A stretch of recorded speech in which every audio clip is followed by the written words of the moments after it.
All right, we're going to get started with our post-race media availabilities for today's Ticket Galaxy 200 here at Phoenix Raceway with the NASCAR Xfinity Series.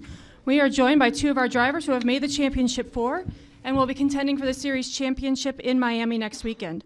We're joined by number 7, Justin Allgaier, driver of the Brandt Professional Agriculture Chevrolet, who finished 10th, and also Daniel Hemrick, who finished 5th in the number 21 Smoky Mountain Snuff Chevrolet. Gentlemen, why don't you just take us through it, what it means for you guys to be in the championship four? You know, obviously, when we start the season at Daytona, this is the ultimate goal. But there's a lot of laps and a lot of struggles that go on between that. So, really proud of our guys. You know, we knew that we had put enough points in the bank today that we needed to have two really good stages, and not sure that we would have put ourselves in position to. We weren't sure that would put us in position to make the Final Four, but ultimately that was the case, and just had a solid car all day. Ran up front, did what we needed to do. Unfortunately, had a rough pit stop at the end there, and had to go quite a ways further back than what we felt like we could have finished. But really proud of William.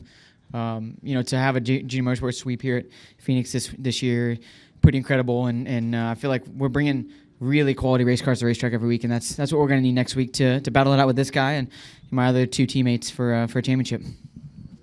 And Daniel, a little bit more drama for you. Yeah, you could call it that. Just so proud of everybody, not only today but all year. We've overcome so much as a group, all of our partners that have stuck with us and kept believing in us and giving us faith and all the stuff we need to get to the racetrack every week. All comes down to a restart with 10 or 12 to go, and everybody's heart's on the line, everybody's season on the line. So so proud of these guys. Glad we could prevail. It was our last race with Smoky Mountain Herbal Snuff Chevrolet on the car, and to know that we could race like we did, race with a 0-0 there at the end, knowing the point situation. And I know we both were giving it all we could. We didn't take a breath at all, probably the last 5 or 6 laps. And that's why I had to have Justin go first so I could catch my breath. But it's been fun battling all these guys all year. It's really cool to know that 4 Chevrolets are going to go for a championship at Homestead. So hats off to our manufacturer that supports us and gives us stuff we need to get to the racetracks. And it's been a while since Richard Childress Racing was able to run for a championship. So proud to be able to do it for him this year. And we're also joined by another championship 4 driver, Elliott Sadler, driver of the number 1 Cessna Chevrolet, who finished 18th today. Elliott, we were just giving each of you guys a chance to talk about what it means to make the championship 4 and run for the title in Miami. Well, it means a lot to me to be able to have an opportunity again like we had last year to go down. It also means a lot to me to have 3 of the 4 teams from Junior Motorsports. It shows a lot strength in our company and how much hard work we've put in to get to this point. And congratulations, Daniel. I think that gives all 4 teams Chevrolets, which means a lot to us as well. So all in all, we've met our goals. We're back in the one-race shootout at Homestead, and we've saved our best car for there. So we're very optimistic when we get to Homestead next week, and just ready to get the weekend going. So that was our goal when we went to Daytona beginning of the season, and we've met our goal, and that's all we can ask for. All right, we'll open up to questions. We'll start here with Reed and then go to Jeff and Wolfgang. Reed Spencer with NASCAR Wire Service for Elliott and Justin. When did you guys find out about the pit crew situation, and how concerned did that make you before the race? I found out actually this morning right into the racetrack, so I knew pretty early. I knew that we were going to have whatever the best options were. At that point, unfortunately for me, I have a lot of the 48 guys on my pit crew, so I never have to wonder if I'm going to have good pit stops or not week in and week out. And so today obviously was a little bit of a change of that, but the guys did a good job. I mean, the last pit stop, obviously we had some struggles, but throughout the course of the day, we had good stops. So, I think in this sport, you got to rise to the occasion. And I think that, for us, we knew what was on the line, and we just went out there and did what we needed to do, and it all worked out in the end. And if it hadn't, obviously, it would have been a lot bigger story in my mind, but it didn't affect us, and we can come out of here with a great shot at a championship next week. We'll go to Jeff.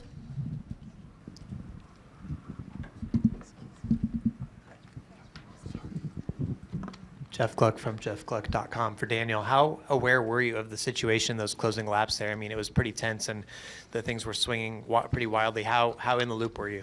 Yeah, so we never really talked about it much up until about 20 to go. About 5 laps before that last caution came out, I was made aware, like, hey, we're 4th in points. We got to finish in front of 0-0. Just take care of it. And we kind of lost the balance there on the end of that long run. Our long runs were kind of our strong suit, but even with our balance the way it went, I thought we'd be fine. We just stayed green. So when the caution came out, it's like, oh gosh, what do we do? We struggled all day, taking off on restarts, and took about 12 laps for our car to come in, and that's about how many we had to go. So great job by Randall for calling for 2 tires. Hopefully the goal was to tighten us up so we could at least take off with a little bit more speed and maintain a little bit better track position. And the 00 and 18 were coming so fast. And I knew I was okay if the 00 got by me, if we finished right behind him, but didn't make sure he didn't pass nobody else. And the 18 just came on hard with 5 to go. And I knew if he got by me, he had to get by both of us. They kept me aware every single lap what was going on up through that whole process. And luckily, I was able to get 00 just loose enough as the 18 got to both of us. 18 clear both of us, and it was a drag race, obviously, between us through 3 and 4 coming to the line. And, hats off to him. We both raced each other as hard as we could, not only today but all year. And for both of us to run each other like we did, not completely crash each other, but do everything we could, everything we've grown up doing. That's racing hard. And, like I said, at the end of the day, our seasons are on the line. Everything the guys prepare for, like Elliott said, from Daytona to this point, it all leads to one lap, one moment. That's what this playoffs is about, and it's rising to the occasion. I'm glad we did that today. We'll go to Wolfgang, Bob, and then Chris. A question for Justin. I have a follow-up from Reed. Can you give some more details what happened exactly with the pit crew, why they was not able to come here to Phoenix? Yeah, unfortunately, on the way here this morning, the teams are all headed here, and they got a light on the dash of the plane and decided that it was in their best interest to kind of get on the ground and make sure that it wasn't anything that was going to be catastrophic. And so they landed the plane. Obviously, at that point, it was because of the time change and because of the way that everything was going on.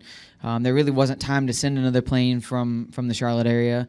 There really wasn't any other planes that could get there in time to get them out here. So we were kind of in a stuck position. And obviously, as much as we want to have our pit crew here and as much as we want everything to be normal, the last thing we want to do is rush a decision and put somebody in a bad spot. So for us, the decision was made to go ahead and start finding people, and we did that. And fortunately for us, we have 4 teams, so finding 4 pit crews in a tight pinch like that is really a challenge. So hats off to the guys that got everybody rounded up to do that. It was a bit of a scramble this morning for sure.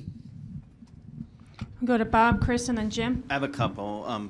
Bob Pockris, ESPN. I guess, Elliot, can we get your views on the whole pit crew situation? And did you or Justin, did you guys start calling people that you knew, or does Ryan Pemberton just handle that and you don't even mess with it? Yeah, the head guy at Hendrick was on the ball this morning, and we're very fortunate that the truck race was here last night. We have a lot of guys, I could say, in the farm system that were pitting trucks and things last night that were staying over and we're going to fly back tonight. And so they were here in Phoenix. So if the trucks were not here last night, we would have really been out of luck. So Pemberton and he went around and rounded a bunch of guys up, and I met with my guys before the race, and I said, look, we're not going to put it on your shoulders. We have a really good cushion. Just make sure everything is tight. I want to make sure all my lug nuts are on so my crew chief can go with me to Homestead because of what happened last year. And so that was our goal. We didn't want to put any pressure on those guys, but they did a great job. So I found out this morning probably about the same time Justin did. And for Daniel, is Danny back on the box next week?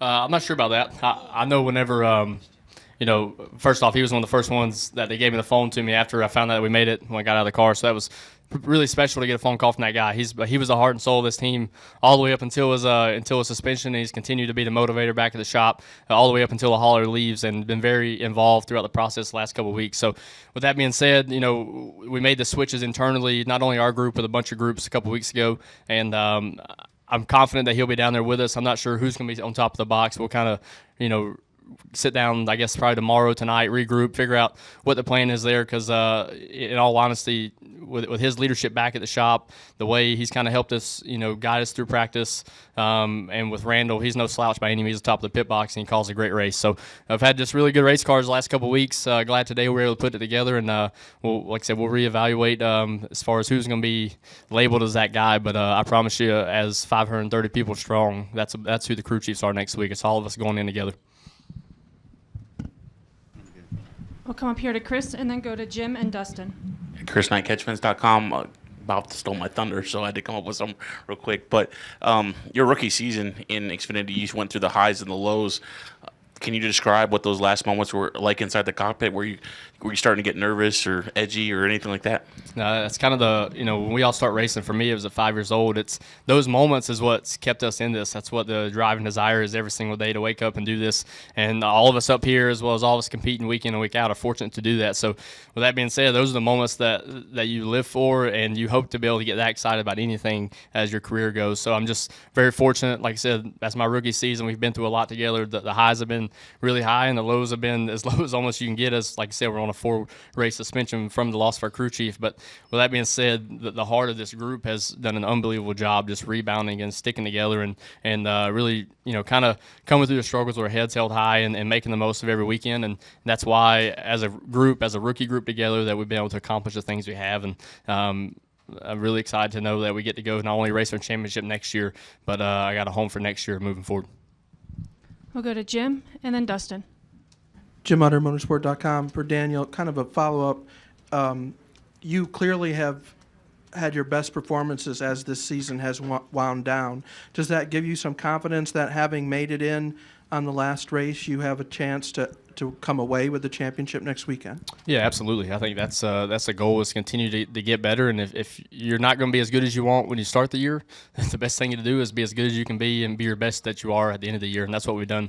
So I'm proud of that. And it hasn't been without struggles. Like I said, we've spent many sleepless nights at the shop. Everybody's sitting down, having powwows, trying to figure out, we're all a bunch of racers, so trying to figure out what direction we need to go as a company to make sure we get to experience more moments like this. That's what this company's been around. Everybody knows the history of RCR, and in all honesty, we just haven't had that many high spots as of late. So I'm happy to know that we're going in the right direction. I'm really excited to know that I'm a part of it, a small part of it at that. So we're going to continue to hopefully get better, and hopefully we save our best for last next week.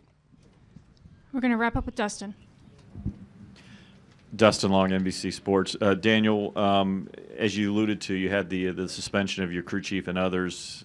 That could have been something that could have brought a team down. How did you guys get through this? And also, I guess, for Elliott and Justin, last year you guys raced against each other at Homestead, so you've got that experience, but now there's a third member. How does that change, or is it just kind of the same thing times 3? For me personally, like you said, anything going through like that as a group, it's either going to either going to do two things. It's going to break you, or it's going to make you stronger. And I feel like we all rose to the occasion and made sure that we kind of locked arms and attacked every weekend together. And by doing that, it's why I'm fortunate enough to sit up here right now and have this conversation about racing for a championship. So, those moments in life are big enough, not only for racing, but just character building in itself, and trying to keep motivated to be a better person tomorrow than what you were today, and know that if you can do that time and time again, there's light at the end of the tunnel. So we're going to continue to work that direction, and know that we'll have all hands on board going to Homestead next week. And I think on our front, between Elliott and I, last year, we had a lot of fun all the way up to Homestead. We worked really well together. And we shared notes and did all the things that we needed to do through practice at Homestead. And it didn't change when we went into Daytona this year. We just added 2 more full-time teams. And to be able to put 3 teams in the playoffs, I think that's incredible. To have 75%, I hope Dale's proud. I hope everybody at Junior Motorsports is proud, because, this is a big deal. And I said at the beginning of the year, I thought we had 4 cars that could make it, and we got darn close to that. We got 3 of us in. And the note sharing, the camaraderie, the pumping each other up. I think I'm as happy for William winning today as I was if I could have won. And I think that really shows the depth of this race team. And we may lack in some areas, but I can promise you it's not for continuity amongst all 4 of our race teams and pushing each other to be better. Yeah, I think one thing we've done good is work together, and it starts with us as the drivers. And Justin and I have had a great relationship last 2 years, and we didn't change anything this year. And William really stepped into his role seamlessly. And we had a meeting before the race today, before drivers' intros, and talked to each other about what the goal was and what we need to do as 3 teams and how we were going to help. And we're going to share information all the way to the end. I think at the end of the day, it helps all of us, and I think it's because we're all racers first, and we understand the more knowledge that you have and the more information you have, the better decisions you can make. And then it's just up to may the best man win once you get on the racetrack. So I was proud of us sharing information today before the race started. We even got a group text from our boss man, even though I'm not going to tell you what it said. And it kind of all got us on the same page moving forward, and it kind of worked out in our favor. So all in all, it was a great day for us, and I feel like like we're saving our best for last. All three of us got some really good race cars that we're going to take to Homestead, and one of us needs to close the deal for our race team. All right, gentlemen. Well, thanks for joining us. Congratulations on making the Championship 4. We'll see you next week in Miami. We're going to continue with our post-race media availabilities for today's Ticket Galaxy 200. Here at Phoenix Raceway, we are joined by our second-place finisher, Ryan Blaney, driver of the number 22 Discount Tire Ford. Ryan, why don't you just take us through your race there a little bit? Well, you guys made me wait. I figured I'd eat. Sorry. Yeah, it was a good race for us. Honestly, I thought we had a really good car, and we got it better each run, except for the last one, really. I thought our long run speed was really good, and we came in and got 4, and I was kind of free taking off each run. So we short-fielded a little bit. I thought that was going to be enough to tighten us up, and we just needed more. So, and then 9 got out front, and we couldn't run them down. I was really, really loose. So that stinks. We figured out a really good way to lose these things. We finished second a lot this year in that car. So that's unfortunate, especially when we had a great car today. But it's the way it goes sometimes, and it stinks. But like I said, hopefully that car's in the Owners' Championship, so hopefully it can go and win that thing next week at Homestead. That'd be great. All right, we'll open up to questions for Ryan. Please raise your hand. We'll get a wireless mic to you. We'll go here to Jeff. Jeff Gluck from jeffgluck.com. I only have a question because I feel bad that you waited for so long. But your cup practice today, it looked like you and Brad were kind of together on the charts a little bit, and it looks like he's struggling a little bit. How much faith do you have that you guys can get back up where you need to be by tomorrow, or are you concerned at all? Yeah, I didn't think our cup car was very good today, which kind of, was let down a little bit. Frustrating day on that side, but hopefully we can all work together. We have a meeting right after this, so we'll see it in spots where we can get better and compare some notes between all three of our cars, and you never know. So, but that wasn't where it needed to be today. But hopefully this race maybe helped us out a little bit, kind of seeing where the track went. So we'll see, but we definitely need to be better on that side for tomorrow. Honestly, we weren't great in race trim all weekend. Even when we unloaded on Friday, we weren't great in race trim, and obviously qualifying trim went well. But race trim, we've just struggled a lot and been struggling to find speed. So, and anything we've done hasn't really changed the balance up very much, which is probably the most frustrating part. You change everything, and I can't really feel any difference, and it's still just slow. So hopefully we can figure something out tonight and have something for them tomorrow to at least be halfway competitive. Any further questions for Ryan? All right, Ryan, congratulations on that race. Good luck tomorrow. All right, we are joined by members of our race-winning team. The number 9 Liberty University Chevrolet, we have car owner Dale Earnhardt Jr. and crew chief David Ellens. Dale, you have 3 cars in the Championship 4, pretty good for junior motorsports this year. Why don't you just talk about what that means for the team? Well, we're really nervous. So somebody asked me if I was excited, and I'm like, we haven't won yet. We're still, we got to get to the track, see what kind of speed we have, see how the cars drive, get through the whole weekend up to the point to where we put the cars on the grid, and hopefully everything goes in our favor. We'll be prepared and ready to go, but we have the RCR guys are going to get their best car ready to go and give their team an opportunity to win, and you see how hard they're willing to race. Those last couple of laps, that was really exciting to see. So that they're going to bring everything they can. So it's going to be a difficult challenge in Homestead. Considering how we ran there last year, though, I do have a good feeling about our cars being competitive and having the speed that we need to win the championship. And that's going to be an interesting race. And Dave, from your perspective, bringing a rookie to the Championship 4? It's really exciting. We set out this year and had the hopes to do this, and we were able to follow through with it and accomplish most of the goal. So we made it there, and hopefully we get to compete and win the championship next week. That's the goal. All right. We'll open up to questions here. We'll start with Reed and then Jim and go to Bob. Reed Spencer with NASCAR Wire Service. Dale, when did you find out about the pit crew situation today, and how concerned did that make you going into the race? I found out, I believe, from the way everybody finds out information from Bob, right? Wasn't it you that tweeted? Yes. So Bob, he's a source of information, and I freaked out when I heard it. But you know, I'm not behind the scenes by any means, working on our Cup car all weekend and so forth. I get so comfortable with, we got guys like Dave and as a crew chief, you get so comfortable because they do such a good job, and you rarely ever have anything that crops up that's like, what's going on? What are we going to do? So I was real surprised by that news, but I was assured that we had people here that could get in there and do the job. And to be honest with you, they did. I mean, give those guys a lot of credit. We had some issues on pit road, but I don't think that many of them, if any, were anything to do with the guys that stepped up and stepped in the roles today that they had to fill. So, those guys deserve a lot of credit for jumping in at an opportune time and making the best of it and helping us get through this afternoon. And I'm also equally glad that our guys that had to land in Arkansas are all safe, and we'll see them next weekend. And actually, we're going to work with them tomorrow on the Cup side, but they'll have the opportunity to help us try to win a championship next weekend.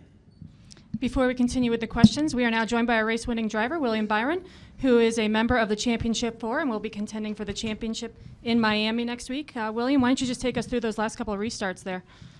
Yeah, it was, we had a good car in practice, especially. Found some good things this previous week that Dave and I had worked out and felt like we could apply to this weekend. So we knew we had a good thing coming here, so we just kind of tuned on it, and really just the second to last run of the race, it took off on the long run and got to third, and then we got the two tires on it, and we were able to stay up there. So I felt like clean air was pretty important. The 20 and the 22 and us were really similar, and then we would kind of, whoever was in third would lose distance with the front two after probably 20, 30 laps, and we just had to kind of adjust on it and make sure we got it right for the last pit stop. And the guys on the pit crew did an awesome job to step in, cold turkey like that, not knowing that you're going to do it this morning and then showing up and pitting the car, in the playoffs is pretty insane. So that's really good. So great call by Dave, and thanks to everyone. All right, we'll continue with our questions. We'll go to Jim, Bob, and then Wolfgang. Jim under motorsport.com for Dave.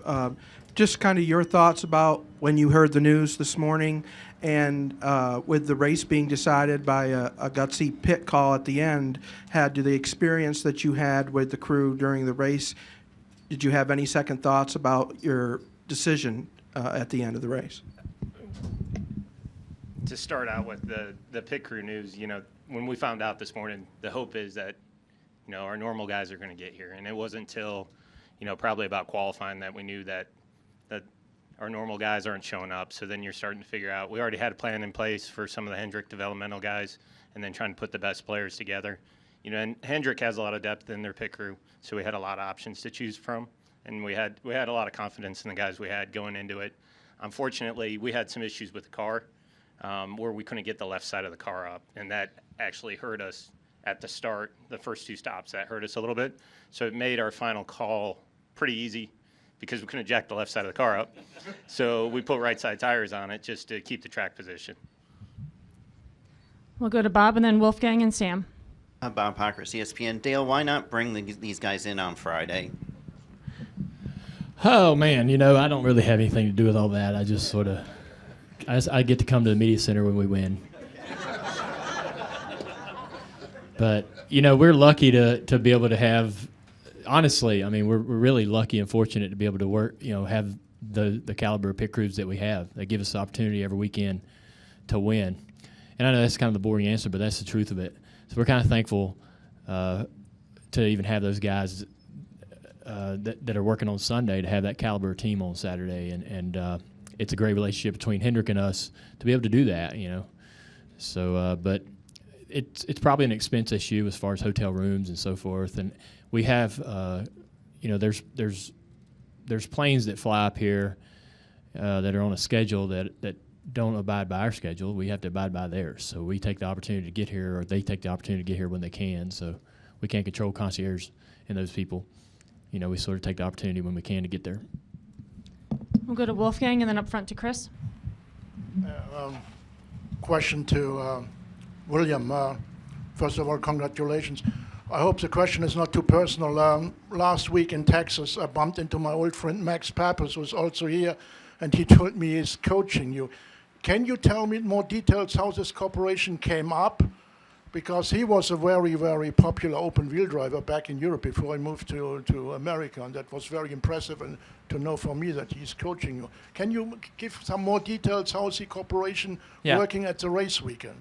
Yeah, so Max and I, a lot of people know Max makes all the wheels for really the whole field out here. So, we met probably 4 years ago, and I was just starting out in the K&N series, and, we went up there, we're getting a few wheels, and we wanted to talk to each other, and I knew he had done some things in the past with some coaching and also just his background on the driving side, and we just hit it off, and we've really been training and doing things during the week and for the last few years really, and working towards what we need to do better, what I can do better. We kind of look back at the races, stuff like that. So it just kind of gives me a second opinion on what I'm doing.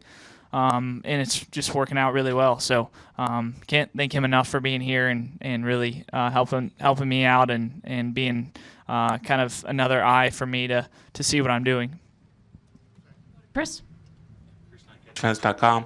William, were you surprised you were able to hold off Eric Jones and Ryan Blaney, knowing how dominant they were in the first two stages?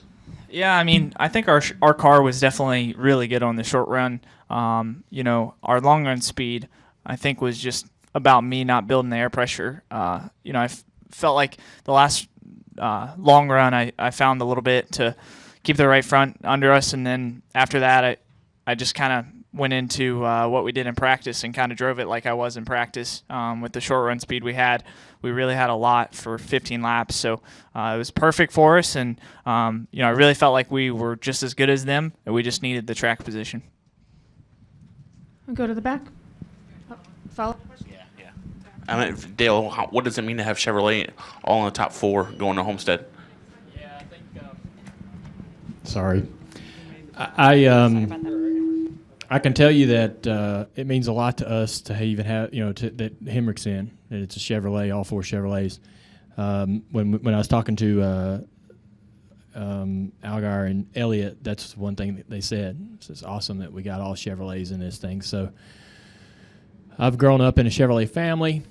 It's as important, to me that Chevrolet has success as it is that we have success. So that's you kind of become part of their family, and there's a lot of passion behind their trying to get them to victory lane, and so that's important to us, and hopefully we can be the ones that get them that championship next weekend. But they got to be excited knowing that regardless of who wins it, they'll be able to be up there on stage accepting the trophy. Yep. Is this on?